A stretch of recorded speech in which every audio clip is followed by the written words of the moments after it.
Maranata, jovem! Como você está? Eu espero que bem e preparado para o resumo dessa semana. E como eu sempre digo, que Deus seja louvado por Ele ter nos concedido mais uma semana de estudo. E é por esse motivo que eu quero orar junto com você agora. Senhor meu Deus, Todo-Poderoso, único Deus. Obrigado, Senhor, por ter nos concedido mais uma semana de estudo. Pedimos agora a iluminação, a guia do Teu Santo e Bom Espírito. Que o mesmo Espírito que estava com o autor dessa lição esteja conosco, iluminando-nos e nos guiando para o alvo central do tema da lição dessa semana. Oro em nome de Jesus Cristo. Amém. Introdução. Sábado. Os relacionamentos são importantes. Na primeira epístola de João, no capítulo 4, verso 20, João, inspirado pelo Espírito Santo, ele escreveu o seguinte: Se alguém afirma, amo a Deus, mas odeia seu irmão, é mentiroso, pois se não amamos a nosso irmão, a quem vemos, como amaremos a Deus a quem não vemos? Por meio dessa leitura, percebemos que o relacionamento com Deus é fortalecido, provado por meio das relações humanas. Em outras palavras, o que nós fazemos com o nosso próximo revela que tipo de cristãos nós somos. E não é de admirar que Satanás, ao longo desses 6.000 anos, ele tenta fortemente atacar os relacionamentos entre pai e filho, entre marido e mulher e entre a verdadeira amizade. Porque ele sabe que os verdadeiros relacionamentos nos levam a Deus. Exemplo, a verdadeira amizade, ela nos revela Jesus Cristo, o amigo mais chegado que o irmão. E o casamento puro revela, nos dá um deslumbre da Trindade. E nessa semana examinaremos alguns aspectos dos relacionamentos. Por isso, fique atento.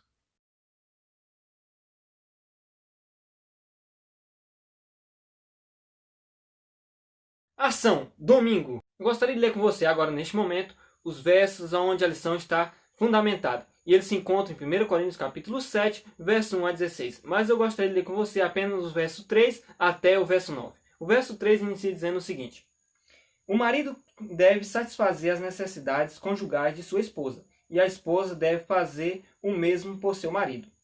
Verso 4. A esposa não tem autoridade sobre o seu corpo, mas sim o marido. Da mesma forma, não é o marido que tem autoridade sobre o seu corpo, mas sim a esposa.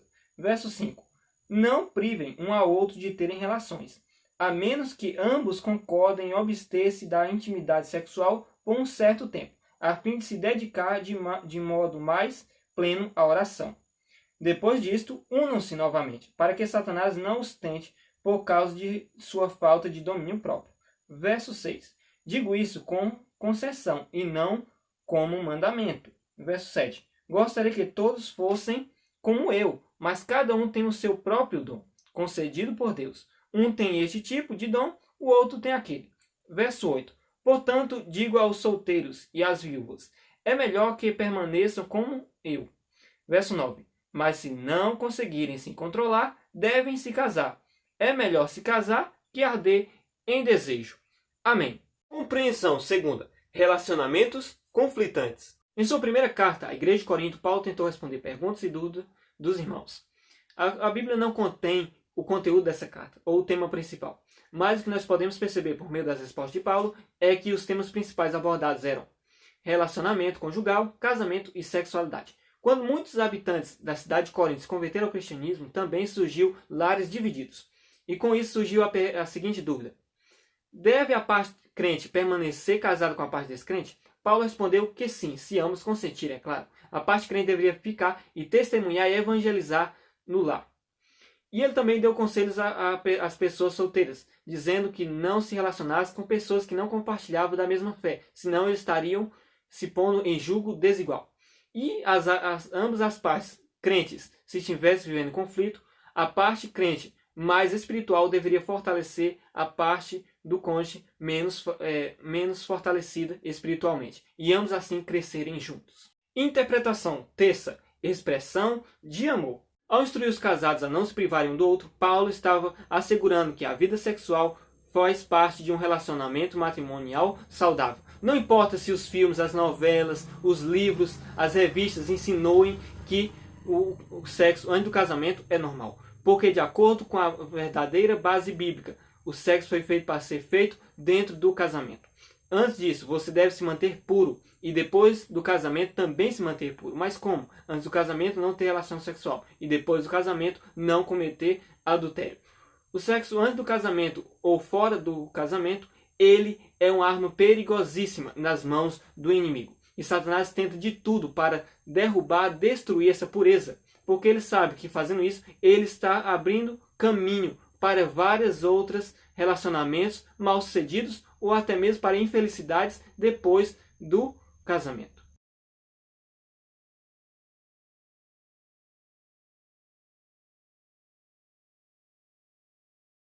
Conexão. Quarta-feira. Eu gostaria de ler com você versos que têm conectividade com o tema da semana. E eles se encontram em 1 Tessalonicenses, capítulo 4, verso 3 a 7. O verso 3 inicia dizendo o seguinte: a vontade de Deus é que vocês vivam em santidade. Por isso, mantenham-se afastados de todo pecado sexual.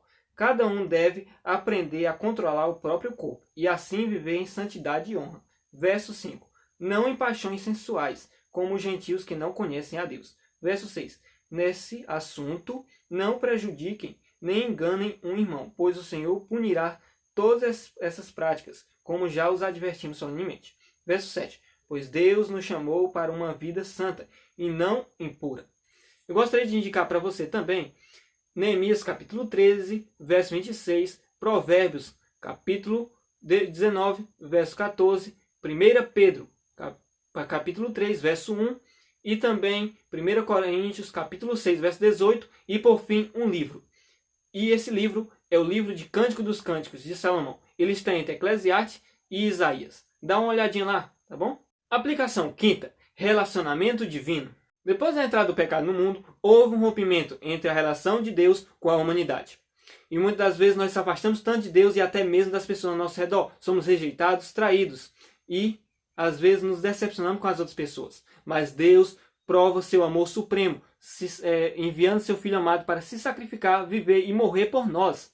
Ele provou que Ele quer ter relacionamento conosco. Não importa se as pessoas nos traiam ou nos abandonem, mas Deus nunca nos abandona, porque Ele honra o seu relacionamento conosco. E Ele quer que nós o procuramos dia após dia. Deus lhe entende.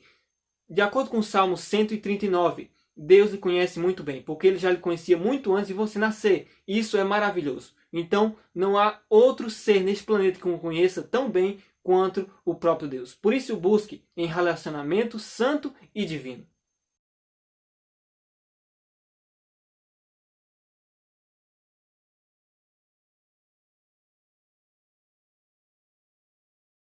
Reflexão, sexta-feira, relacionamentos matrimoniais. Pois bem, jovens amados, eu convido vocês a refletir na parte de sexta-feira, que vocês meditem com espírito de oração e que tenham sempre firmes o desejo de conhecer e almejar mais um relacionamento puro e verdadeiro com Deus e com as pessoas que estão ao seu redor. Vamos orar a Deus para agradecer a Ele por ter nos concedido uma boa iluminação e estado conosco nesse estudo, neste resumo. Vamos orar.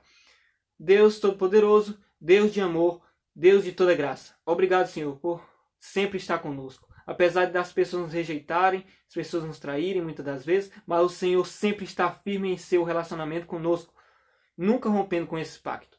Obrigado por tudo, obrigado por estar aqui conosco. Ilumina-nos sempre ao longo dessa semana. Ore e agradeça em nome de Jesus Cristo. Amém. E lembre-se, jovem, aqui foi apenas um resumo superficial da lição. O foco mesmo é que você estude, se aprofunde dia após dia no estudo da sua palavra e da lição da Escola Sabatina. Até logo, que Deus seja louvado por tudo e eu espero que Ele nos conceda e Ele vai nos conceder mais uma semana de estudo. Eu lhe espero. Até lá. Maranata.